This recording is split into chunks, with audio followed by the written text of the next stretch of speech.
The cruise ship industry reached a stunning peak of $55 billion in economic activity in the United States alone in 2015. But there's a lot you might not know about them.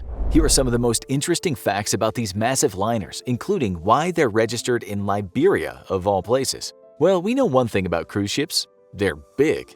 How big exactly? The largest cruise ship, Royal Caribbean's Oasis class, are more like floating cities than they are standard ships. Not only do many people find them overwhelming, not surprising with more than 2,700 rooms, 20 restaurants, and even an indoor park, but you better pack your walking shoes. The biggest ship is almost 1,200 feet long, longer than the largest aircraft carrier ever built and more than twice the size of the Washington Monument.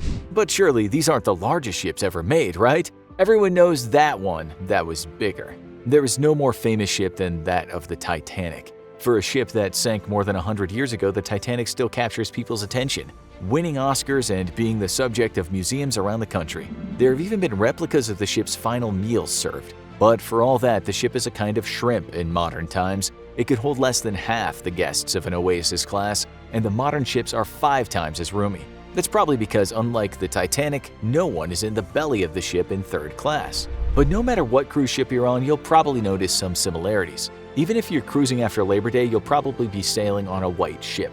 That's because just about every cruise ship is painted white. But that's not just an aesthetic choice. Cruise ships spend a lot of time in the open sea, where the sun is strong with no shelter to be found. White paint reflects sun rather than absorbing it, which helps keep the ship cool and the passengers comfortable. But it's not just the ship trying to be nice, it saves them a lot of money by letting them cut down on air conditioning costs. One thing's for sure, these megaliners take up a lot of energy to get moving. Exactly how much fuel does a cruise ship use? That depends on the size of the ship, with the largest ships using more as it takes a lot of energy to haul thousands of people across the ocean. But the largest ships can use as much as 250 tons of fuel a day, with even normal-sized ships using around 150. That means that cruise ships are burning a gallon of fuel every mile they travel, a far cry from your car where your gallon can get you a good distance. You wouldn't want to fill one of those at the pump. And all that fuel has to go somewhere.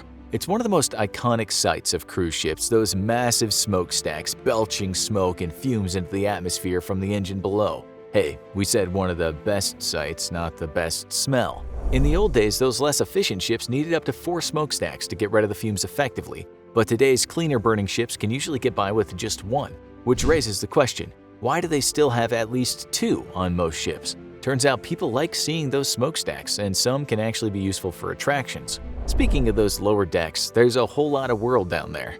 Have you ever wondered where all those cruise ship workers live? The ship is full to capacity with paying guests, but hundreds or thousands of workers seem to be wherever you need them. Turns out that there's a whole second living space in the cruise ship that most visitors will never see. It's filled with small cabins designed like little military barracks, and the crew gets access to many of the facilities of the ship during off hours. But they shouldn't be looking for a nice view. On most ships, the crew dorms are actually built below the water level. Speaking of views, one cruise company has turned to technology.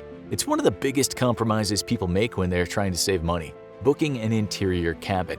You get all the amenities of the cruise, but not that nice ocean view when you wake up, just a solid wall. Not on Royal Caribbean, which has started experimenting with virtual balconies. Even interior cabins will get a wall with a visual transmitted directly from their side of the ship, giving you a real-time view of the ocean. But if you're looking for that refreshing ocean breeze, you're still out of luck. And on a cruise ship, you'll be covering a lot of ground. Cruise ships move fast, but not compared to most forms of transportation. They're geared to be more leisurely, moving about 23 miles an hour in normal conditions. That's fast enough to get where they're going, but not fast enough to disrupt people's sleep or activities. But that doesn't stop them from traveling over 84,000 miles in a year. How far is that? That's roughly a third of the way to the moon, or around the Earth a stunning 3.5 times every turn around the sun. But they were docked in place for a long time. Few industries were hit harder than cruise industries by the global pandemic and shutdown, especially since some of the worst initial outbreaks happened on board. So what were these countless ships doing during the shutdown? For many of them, they were put to work as mobile hospitals for cities with their hospitals at capacity. Others were just kept running with a skeleton crew, but it wasn't the first time cruise ships became refuge shelters in an emergency. During the aftermath of Hurricane Katrina, cruise ships became shelters for the countless people displaced by the disaster. But as for where they dock, that's a more complicated question. If you look into the history of your favorite American cruise line, you might find something surprising. It's not registered in America.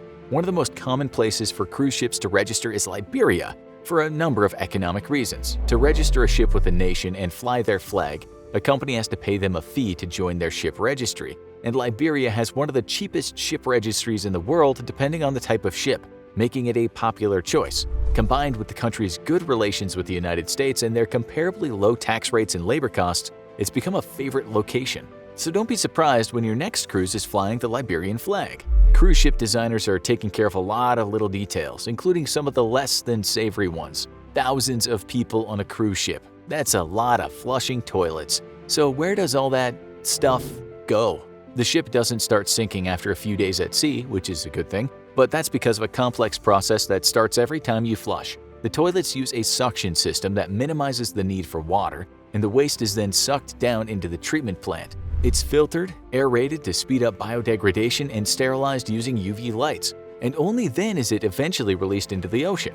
The cruise companies test it to make sure it's safe to release, although many environmentalists are still worried. And that brings us up to what sends people running to the bathroom: all that food. Keeping people fed on a large cruise ship is a challenging job, and the hungry cruisers go through an incredible amount of food in a day. Chefs on a cruise ship can go through 1,500 pounds of flour a day baking bread, and over 2,500 eggs. That's a lot of hardworking chickens. But it's also a lot more believable when you realize that the breakfast buffet is open every day, and the ships are hoping people fill up. Breakfast food is much cheaper to prepare than the more meat-heavy meals later in the day. But all that all-you-can-eat food can be a little deceiving.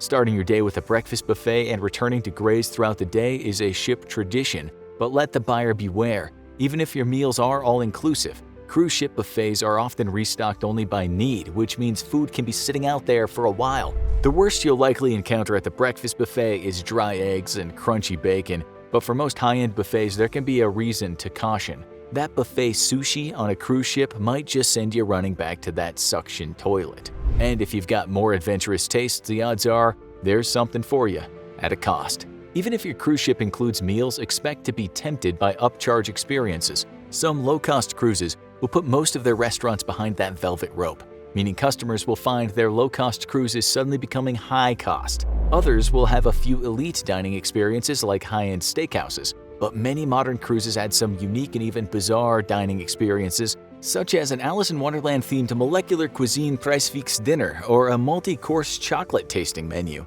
One high-end cruise line even offers a full traditional afternoon tea ceremony. And you might see some familiar faces on the branding. Who designs the menus on cruise ships? Every ship has a culinary team planning the menus, but some cruise lines have decided to head elsewhere for inspiration. The kings of the culinary world and of the small screen. Celebrity chefs have got themselves some plum gigs curating the cuisine of major cruise lines. Health-conscious British chef Jamie Oliver runs multiple restaurants for Royal Caribbean. Restaurateur Thomas Keller oversees the dining program for the high-end Seabourn cruises. And if you're looking to take a cruise to Flavor Town, you probably can't take 2 steps without seeing a Guy Fieri restaurant on Carnival ships. And then it's time to work off all that food with some activities. You can basically do anything on large cruises these days, with just about every ship having pools, casinos, theaters, live music, gyms, and spas. But some ships have added some truly bizarre activities. Royal Caribbean allows guests to go skydiving on ground level, thanks to a wind tunnel that serves as a skydiving simulator. Their biggest ships also have a wave pool where people can take surfing lessons without the risk of getting stung by a jellyfish. For culture lovers, Holland America ships often have an on-ship art museum, while Cunard's Queen Mary 2 has a planetarium if the night sky isn't quite exciting enough. And for those adrenaline junkies, head to MSC Cruises, which have a Formula One race car simulator. But for those who want more unique thrills, the option is available for a cost. The theme of most cruise ships is, well, cruise ship.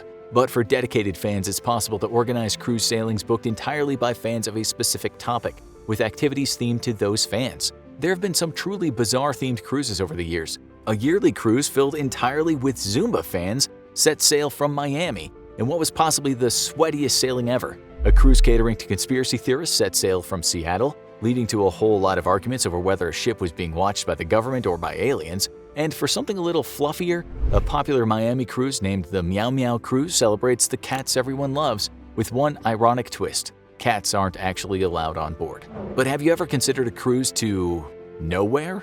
It's the ultimate dilemma. You want to take a cruise, but there's no money for one of those high-end voyages. If someone's looking to take an extended sailing for cheap, They can take a repositioning cruise, a sailing designed to get the ship to another port for the cruise season. This comes with all the perks of a normal cruise on board, including the same accommodations, meals, and activities, but there are a few key drawbacks. First, this sailing is all business, so there won't be any ports of call. The bigger issue is that this sailing ends at a different port than it starts, so it's up to the passengers to find their own way home. But for those with some frequent flyer miles to use or those looking to start a vacation abroad, repositioning cruises can be where they find the big bargains. And hey, there might be another cruise going in the reverse direction.